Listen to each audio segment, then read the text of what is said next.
Hi everyone, ಇದು ನನ್ನ Sunday vlog. Sunday ನಾವು ಶ್ರೀರಂಗಪಟ್ಟಣದಲ್ಲಿರುವ ನಿಮಿಷಾಂಬ ಟೆಂಪಲ್ಗೆ ಹೋಗಿರೋ ವಿಡಿಯೋನ ನಿಮಗೆ ಶೇರ್ ಮಾಡ್ತಾ ಇದ್ದೀನಿ. ಮೈಸೂರಿನಲ್ಲಿ ನಿನ್ನೆ ತುಂಬ ಮಳೆ ಇತ್ತು, ತುಂಬ ಮಳೆ ಬಂದು ವೆದರ್ ತುಂಬ ಕೂಲಾಗಿತ್ತು. ಅದಕ್ಕೆ ಶ್ರೀರಂಗಪಟ್ಟಣಕ್ಕೆ ಹೋಗಿ ನಿಮಿಷಾಂಬಕ್ಕೆ ಹೋಗಿ ಮತ್ತೆ ಅಲ್ಲಿ ಸುತ್ತಮುತ್ತ ಇರೋ ಪ್ಲೇಸ್ಗೆ ಹೋಗೋಣ, ಸಂಡೇ ಫುಲ್ ಟೈಮ್ ಸ್ಪೆಂಡ್ ಮಾಡೋಣ ಅಂತ ಪ್ಲ್ಯಾನ್ ಇತ್ತು. ಆದರೆ 11 o'clockಗೆ ಬಿಸಿಲು ತುಂಬ ಬಂದುಬಿಡ್ತು. ಅದಕ್ಕೆ ನಿಮಿಷಾಂಬಕ್ಕೆ ಮಾತ್ರ ಹೋಗಿ ಬಂದ್ವಿ. ಯಾವಾಗಲೂ ನಿಮಿಷಾಂಬಕ್ಕೆ ಹೋಗ್ತಿರ್ತೀವಿ, ದೇವಿ ದರ್ಶನವೂ ಆಗುತ್ತೆ ಮತ್ತು ಅಲ್ಲೇ ಚಿಕ್ಕದಾದ ಒಂದು ನದಿ ಹರಿಯುತ್ತೆ, ಅದೇ ನಮ್ಮ ಕಾವೇರಿ ನದಿ.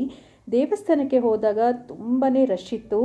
ಇದು ಸಂಡೇ ದಿನ ಯಾವಾಗಲೂ ರಶ್ ಇದ್ದೇ ಇರುತ್ತೆ. ದರ್ಶನ ಪಡೆದ ಮೇಲೆ ಅಲ್ಲೇ ಊಟ ಕೂಡ ಇತ್ತು.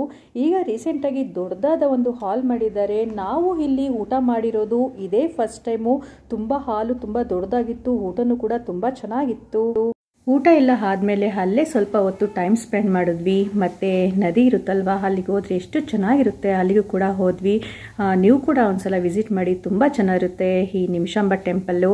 ಓಕೆ ಫ್ರೆಂಡ್ಸ್, ಈ ವಿಡಿಯೋ ಇಷ್ಟ ಆದಲ್ಲಿ ಸಬ್ಸ್ಕ್ರೈಬ್ ಮಾಡ್ಕೊಳ್ಳಿ, ಲೈಕ್ ಮಾಡಿ, ಶೇರ್ ಮಾಡಿ, ಕಾಮೆಂಟ್ ಮಾಡಿ. Thank you.